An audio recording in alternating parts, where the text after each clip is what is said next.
Imagine a world without land, just a vast, endless ocean stretching as far as the eye can see.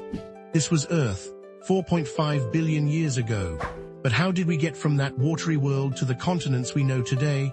Buckle up, because we're about to take a journey through time to witness the birth of Earth's first landmasses. In the beginning, our planet was a hellscape of molten rock and searing heat. As it cooled, a thin crust formed, constantly cracking and reforming under the assault of asteroid impacts. But beneath this fragile shell, something incredible was brewing. About 4 billion years ago, the first hints of land began to emerge. These weren't the continents we know today, but rather small volcanic islands poking above the global ocean. Picture Hawaii, but multiply it by 1,000, scattered across the planet. Now, let's fast forward to 3.5 billion years ago. The Earth's crust had thickened, and larger landmasses were forming. Scientists call these cratons the ancient, stable cores of our modern continents. Think of them as the seeds from which our continents would grow. But how did these early landmasses form? The secret lies in plate tectonics. As the Earth's mantle churned like a giant pot of soup, it pushed and pulled the crust above. Where two plates collided, one would often slide beneath the other in a process called subduction. This recycling of the crust allowed lighter materials to accumulate, gradually building up the landmasses. By 3 billion years ago, the first proper continents had emerged.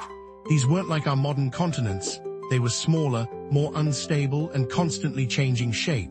Imagine puzzle pieces that never quite fit together, always shifting and rearranging. As time passed, these early continents grew, collided, and merged. They formed supercontinents like Kenneland about 2.7 billion years ago, and later, the more famous Pangaea around 300 million years ago.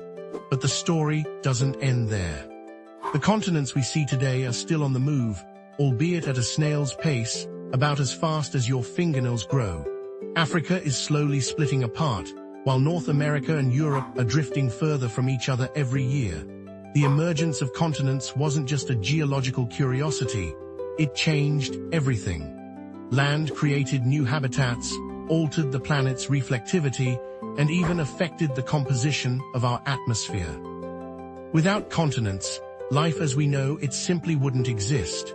So the next time you dig your toes into the sand or hike up a mountain, remember, you're standing on the result of billions of years of incredible geological processes. And who knows, in another billion years, the map of Earth might look completely different once again.